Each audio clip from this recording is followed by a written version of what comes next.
Nag-online surveillance tayo, and then afterwards nahanap din natin ang location, kung ang totoong identity ng subject na to, ang mga identity ng mga bata.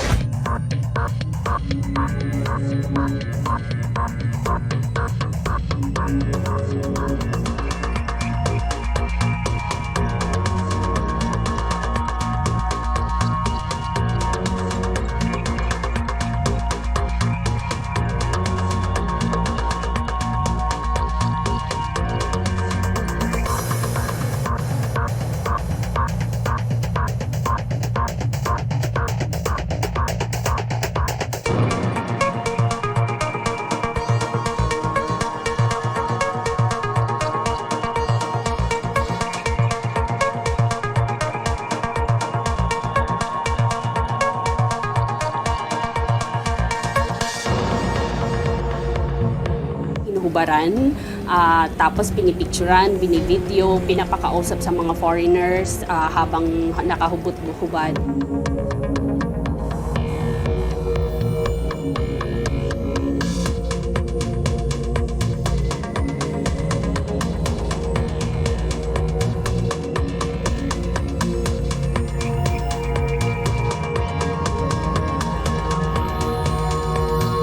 Sobrang nakakalungkot, 'di ba? Kasi instead na mga nanay ang magprotekta sa kanilang mga anak, sila pa mismo ang nag-aabuso.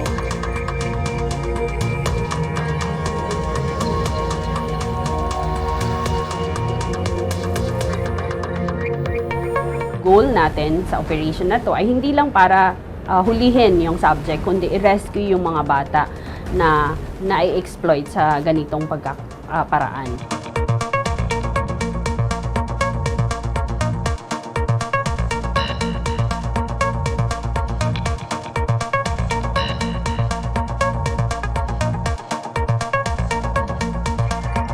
Nakita natin yung mga bata at yung subject ay may hawak-hawak na cellphone at ongoing nga yung kanyang pakirag-video call doon sa ating asset.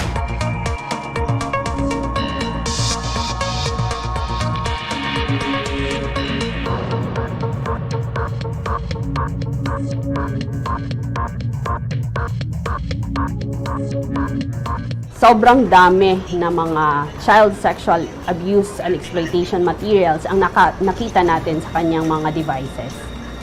Kaya ito ay ang naging dahilan para arestuhin natin siya at dalhin sa Department of Justice para sampahan ng kaso.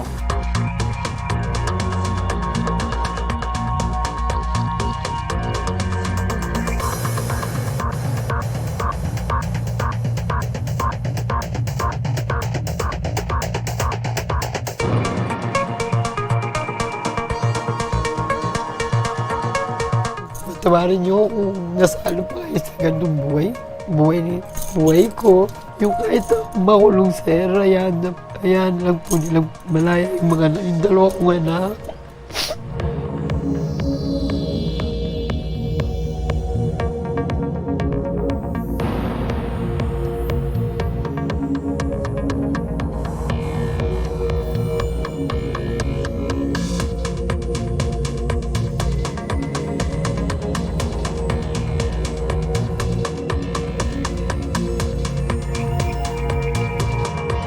Sila ay pinapangalagaan, dinidebrief at binibigyan ng mga psychological interventions para maano yung trauma na nangyari sa kanila.